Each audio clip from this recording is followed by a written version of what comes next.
Halo semuanya, para rockstar keren yang luar biasa. Terima kasih sudah bergabung di GM Talk hari ini. Dan memang berita yang paling viral tuh tentu membuat kita khawatir ya, apalagi kita punya anak sebagai orang tua. Apa sih yang perlu kita cari tahu, apa sih yang harus kita notice ya dengan kondisi-kondisi seperti ini ya. Jadi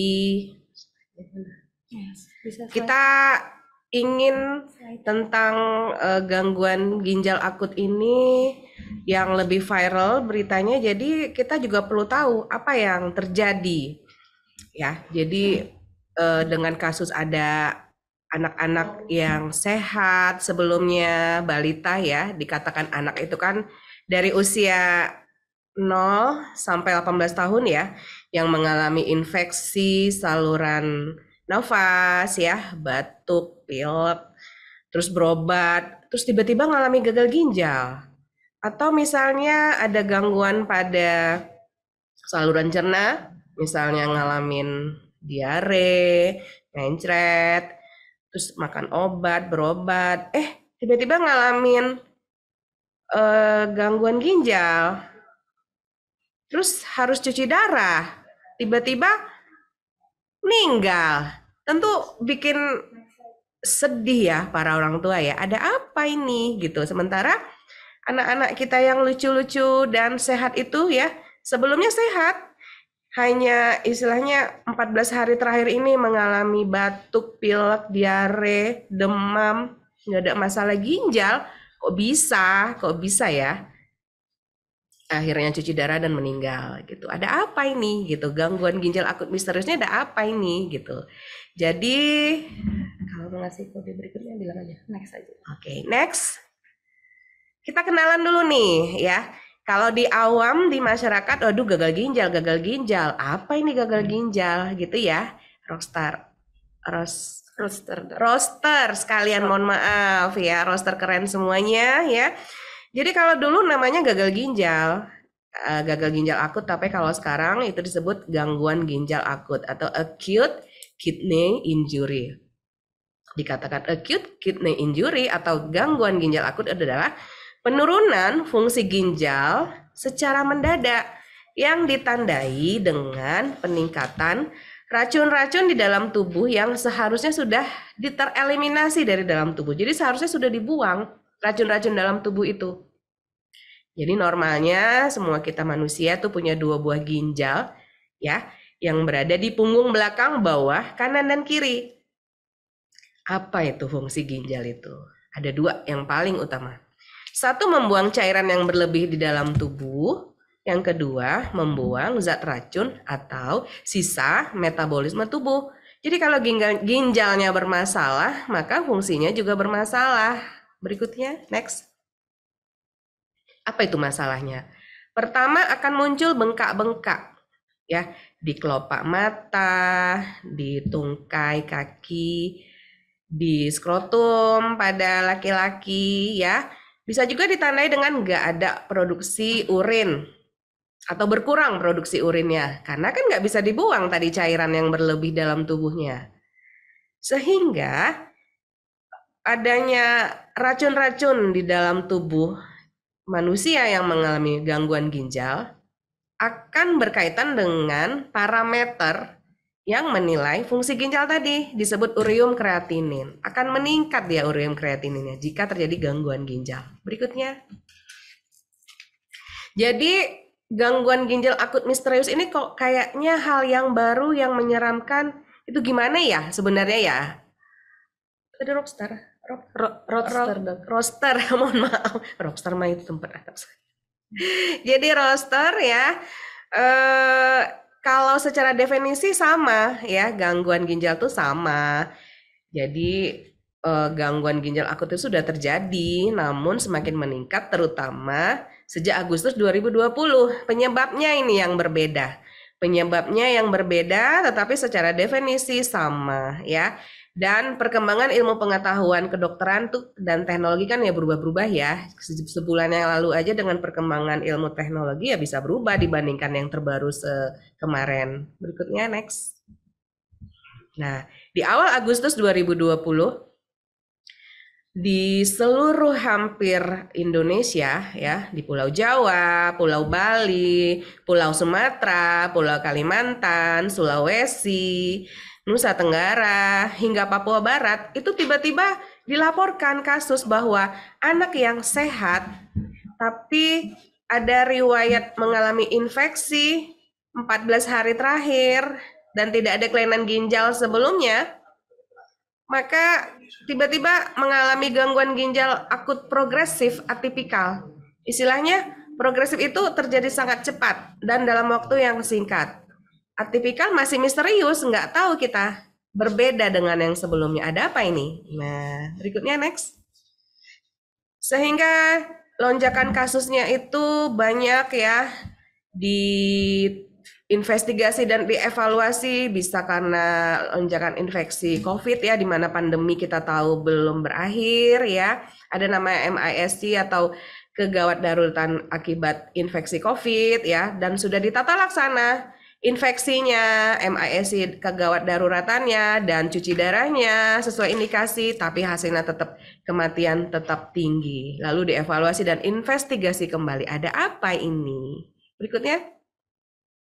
Sehingga di awal September 2020, Badan Kesehatan Dunia atau WHO melaporkan terjadi gangguan ginjal akut yang sama akibat keracunan etilen glikol atau dietilen glikol.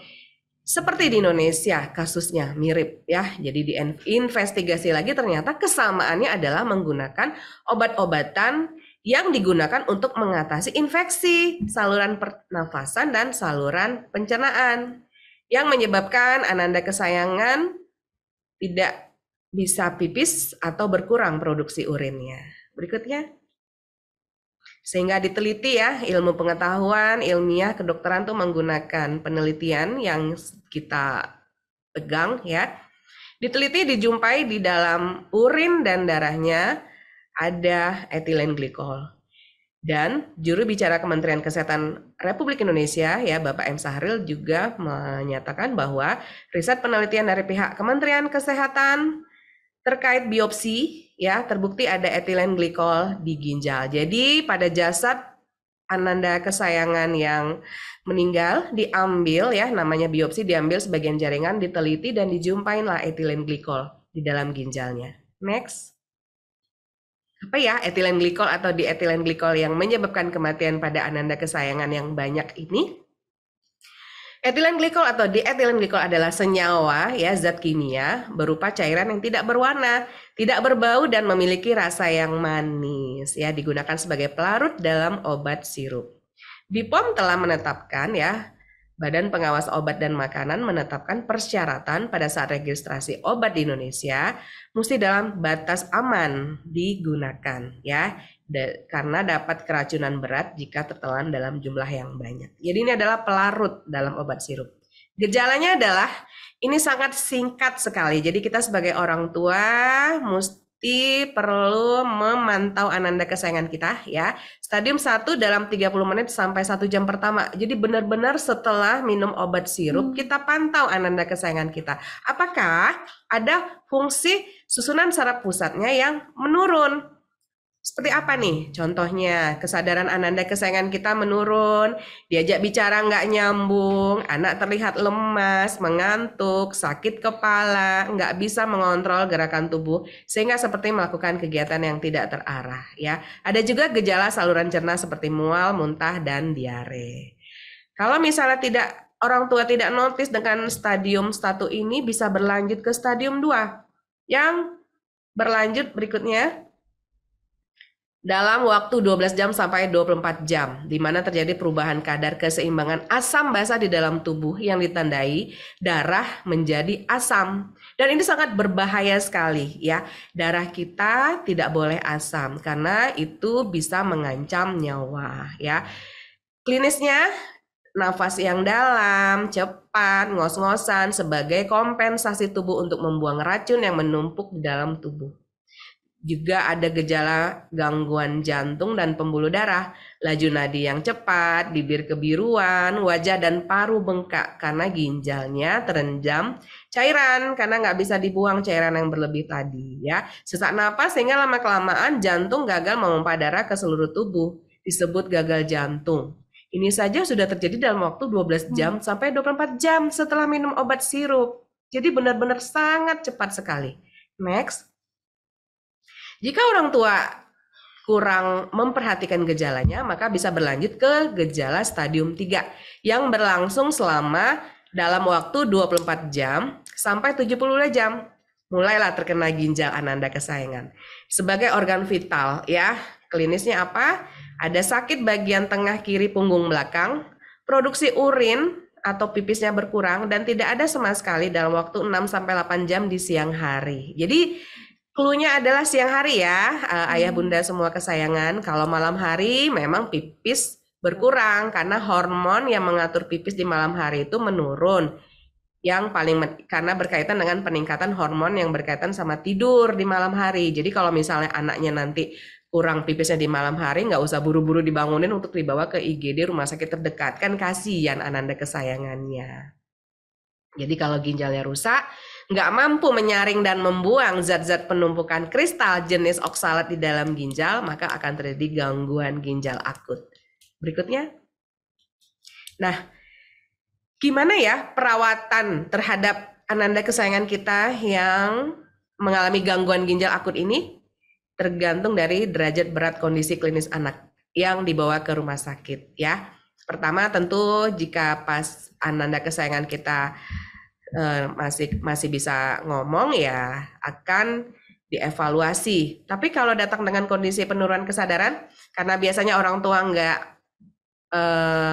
notice ya, kurang waspada ya, belum paham, tentu datang dengan kondisi udah berhari-hari lewat fase akutnya, penurunan kesadaran, maka rumah sakit ya, dokter di rumah sakit pertama akan melakukan stabilisasi airway breathing sirkulasi ya. Jadi jalan nafasnya harus lancar dan optimal sehingga Ananda kesayangan bisa tetap bernafas. Tidak ada sumbatan jalan nafas ya, apalagi jika sudah ada kondisi gawat darurat yang terkait dengan gangguan ginjal akut akibat adanya racun-racun itu sehingga menyebabkan gagal nafas ya mungkin perlu dipasang intubasi atau selang nafas. Jadi Ananda kesayangan jika telah terpasang selang nafas nggak nafas maka bernafasnya melalui mesin dan juga akan ditandai dengan hipotensi dan perlu diberikan cairan infus obat-obatan yang sesuai dengan kondisi klinisnya. Berikutnya. Ananda kesayangan akan diberikan antidotum atau obat penawar racun ya yang dapat menghambat kerja enzim di dalam tubuh.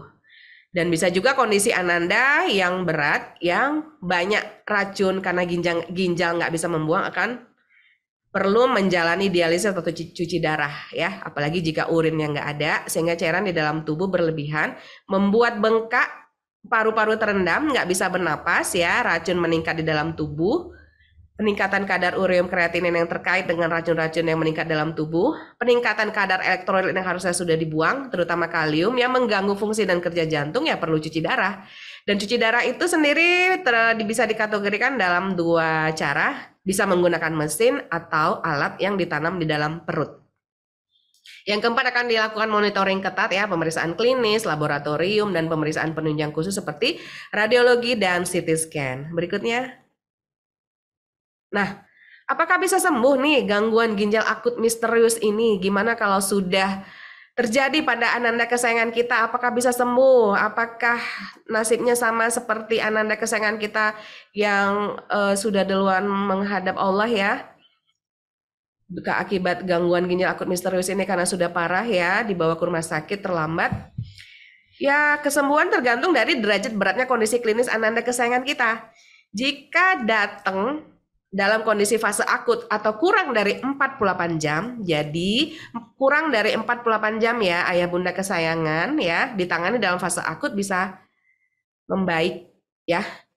Tapi jika terlambat, maka keluhan menetap, apalagi jika sampai waktu 3 bulan dikategorikan gagal gangguan ginjal kronis karena rusak permanen ginjalnya. Berikutnya. Ya, jadi paling penting adalah penanganan itu kurang dari 48 jam. Jadi kalau kurang dari 48 jam bisa berkurang gangguannya walaupun pemulihan tidak mencapai 100% sempurna. Berikutnya, inilah yang paling penting untuk diketahui oleh orang tua, ya, pegangan buat kita sebagai orang tua agar ananda kesayangan kita insya Allah sehat selalu, ya. Pertama adalah hidrasi yang baik. Jadi ananda kesayangan kita itu perlu cukup mendapatkan cairan. Yang kedua, kita perlu pantau bagaimana warna pipis dari ananda kesayangan kita dan juga volumenya atau jumlahnya. Kita perlu pantau tanda-tanda kegawat daruratan pada ananda kesayangan kita seperti penurunan kesadaran, ada kejang, ada muntah, demam, ya apapun itu yang bikin khawatir, kita perlu membawa ananda kesayangan kita ke rumah sakit, ya. Dan lakukanlah vaksin COVID pada ananda kesayangan kita. Jadi pada kelompok orang-orang yang mungkin nggak mendukung dilakukan vaksin, ya ini bisa jadi fitnah nih bahwasanya gangguan ginjal akut misterius ini bisa karena vaksin COVID. Padahal secara penelitian ya ayah bunda semuanya ditemukan bahwa jenazah atau anak-anak yang menderita gangguan ginjal akut pada anak-anak yang belum divaksin itu lebih berat kondisinya, komplikasinya lebih berat dibandingkan anak-anak yang sudah divaksin. Jadi tidak ada kaitannya akibat vaksin menyebabkan gangguan ginjal akut. Justru ananda kesayangan yang sudah divaksin komplikasinya, yang sudah divaksin komplikasinya lebih ringan yang sudah divaksin, ya. Lalu orang tua kita, ayah bunda semuanya perlu memberikan obat sesuai indikasi medis di bawah pengawasan dokter. Jadi jangan beli-beli obat di warung, apalagi kondisi begini. Berikanlah obat sesuai indikasi. Lalu kita perlu sebagai orang tua membatasi gula dan garam pada ananda kesayangan. Pertahankan berat badan ideal pada ananda kesayangan, walaupun kesannya anak-anak yang cabi, anak-anak yang gemuk, montok, itu lucu banget ngegemesin ya. Orang tua, ayah bunda semua kesayangan ya. Tapi tetap dari berat badan sesuai usia, itu adalah merupakan yang terbaik untuk ananda kesayangan kita. Jadi perlu dipertahankan berat badannya tetap ideal. Jangan lupa kita sebagai orang tua untuk mengajarkan dan membiasakan ananda kesayangan kita untuk melakukan pola hidup sehat ya, dengan melakukan rutin olahraga bersama, dan juga itu bisa meningkatkan sebagai quality time kita sebagai orang tua. Menyediakan makanan yang sehat, bernutrisi tinggi, dan ananda kesayangan kita makan secara teratur ya, menghindari asap rokok, dan berikanlah istirahat cukup sesuai dengan kebutuhan usia ananda kesayangan kita. Jangan coba-coba obat herbal ya ayah bunda semuanya. Dan perlu untuk rutin kontrol kesehatan ke dokter anak di rumah sakit. Untuk dilakukan imunisasi rutin reguler sesuai jadwal Ikatan Dokter Anak Indonesia tahun 2020. Dan dilakukan screening pertumbuhan dan perkembangan. Ayah bunda semuanya sekalian yang tercinta, jangan lupa install aplikasi Primaku di handphone ya. Dari aplikasi App Store atau Play Store, lalu masukin data-data ananda kesayangan untuk pedoman kita sebagai orang tua. Nah, yang paling penting untuk ayah bunda kita, ayah bunda tercinta ya, agar ananda kesayangan kita tetap sehat, terutama ginjalnya tetap sehat adalah berikan cairan sesuai kebutuhannya ya. Jadi penuhi cairan sesuai kebutuhannya. Dan air putih, air mineral adalah yang terbaik. Namun seringkali mungkin ananda kesayangan kita nggak terlalu bisa ya, nggak terlalu suka mengkonsumsi air putih sesuai kebutuhan ya. Maka bisa kita kombinasikan dengan pemberian air kelapa murni, air jeruk, sari buah murni, kuah sup, kuah sayur, kuah gulai, oralit, air madu untuk anak ananda kesayangan kita di atas 1 tahun. Jadi pertahankan cairan supaya ananda kita tetap terhidrasi dengan baik ya. Tidak dianjurkan gula artifisial atau gula buatan atau gula pabrikan, jus buah kemasan ya. Dan pada saat Ananda kesayangan kita lagi sakit, kita perlu membujuk, menawarkan minum sesering mungkin ya. Karena pada kondisi anak sakit, minum itu perlu. Karena cairan nggak bisa digantikan tubuh sendiri. Beda kalau misalnya makanan ya, kalau Ananda kesayangan kita lagi sakit, misalnya berkurang nafsu makannya cuma dikit, namun tubuh bisa mengolah energi yang dibutuhkan oleh tubuh dari lemak yang ada di tubuh. Makanya anak-anak yang sakit kan umumnya seringnya tuh kurus berat badannya, turun berat badannya, kurus kelihatannya ya karena diambil tubuh untuk membentuk energi untuk digunakan sesuai kebutuhan, terutama untuk organ-organ vital seperti otak, paru, jantung, ginjal. Tapi kalau Ananda kesayangan kita tuh kurang cairan, itu perlu dibantu dari luar. Jadi tubuh nggak bisa menggantinya sendiri. Sehingga terhidrasi itu penting sekali sebagai orang tua untuk diberikan pada anak kesayangan kita. Berikutnya. Nah, ini dia ya. Kebutuhan minum air harian anak kesayangan tuh beda-beda tergantung usianya ya. Dan bisa diberikan melalui mulut atau oral ya. Contohnya minum seperti biasa ya. Cairan bisa diberikan langsung ke lambung atau usus menggunakan selang khusus. Juga bisa melalui pembuluh darah melalui jalur infus. Berikutnya. Next. Nah, ini kita sebagai orang tua perlu memantau jumlah urin di siang hari ya. Ananda kesayangan kita tuh di siang hari bukan di malam hari. Terutama di siang hari selama 6-8 jam ya. Jadi pantau jumlah urinnya. Kalau normalnya pada bayi 1-2 ml per kilogram berat badan per jam. Pada anak 1 ml per kilogram berat badan per jam. Pada remaja 0,5 sampai 1 ml per kilogram berat badan per jam. Ya. Dan kita perlu pantau warna urinnya juga. Warna urin yang normal adalah kuning jernih ya ayah bunda semuanya. Bukan warna kuning pekat, kuning orange, kuning tua, kuning coklat. Jadi kita perlu sebagai orang tua ya menawarkan pipis ke kamar mandi, di kamar mandi secara reguler. Pada bayi-bayi yang masih pakai diapers atau popok ya kita perlu cek secara berkala. Berikutnya next. Nah, tentu bingung ya, gimana kalau misalnya kita tahu pipis Ananda kesayangan kita tuh cukup atau banyak. Kalau Ananda kesayangan kita masih pakai popok, kita bisa nilai, kita bisa ukur. Caranya adalah kita perlu sediakan timbangan kue, ya. Lalu kita timbang popok yang bersih. Contohnya 20 gram nih, ya tentu saja berbeda tiap merek dan ukuran. Yang kedua, kita timbang semua popok yang berisi pipisnya saja tanpa pup dalam waktu 24 jam. Lebih bagus lagi ya. Yang ketiga, catat setiap penimbangan dikurangin berat popok bersih. Misalnya popok yang ada pipisnya tanpa pup kita timbang beratnya 100 gram. Maka bisa dikurangin 20 gram dari popok yang bersih tadi. Dapatnya 80 gram. Lalu yang keempat, jumlahkan total dalam waktu 24 jam. Contohnya jam 6 pagi misalnya. Ananda kesayangan kita timbangan popoknya 90 gram. Lalu jam 9 pagi timbangannya 75 gram. Lalu jam 12 ternyata popoknya ada pupuknya. Jadi kita abaikan, itu nggak kita timbang kalau ada pupuknya. Lalu Ananda kesayangan kita pipis lagi nih.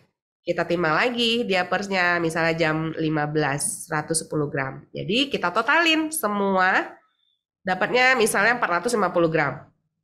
Lalu kita bagi dengan berat badan Ananda kesayangan kita. Misalnya berat badannya 10 kilo, lalu dibagi 24 jam. Jadi 450 gram tadi ya, dalam waktu 24 jam tadi 450 gram dibagi 10 kilo dibagi 24 jam. Dapatlah dia 1,8 dan itu normal. 1,8 ml per kilogram berat badan per jam. Lalu kalau Ananda kesayangan kita nggak pakai popok lagi ya kita perlu sediain botol ya yang ukurannya 1,5 liter. Nanti kita bisa timbang, kita bisa nilai dari mulai jam 6 pagi misalnya sampai jam 6 pagi besoknya ya. Jadi kita begitu dia pipis, kita tampung pipisnya, kita masukin dalam botol yang bersih 1,5 liter itu kita bisa nilai dalam waktu 24 jam sama dibagi berat badannya dibagi 24 jam. Mudah-mudahan bisa normal nilainya seperti yang sudah disebutkan tadi. Next, berikutnya. Jadi, pesan yang ingin saya sampaikan, walaupun mengerikan ya kesannya, bikin panik khawatir, tapi kita tetap lebih tenang ya. Pertahankan hidrasi pada anak-anak kesayangan kita, jangan makan obat sembarangan, dan konsultasikan ke dokter anak kesayangan untuk kondisi kesehatan anak-anak kita. Salam sehat. Terima kasih.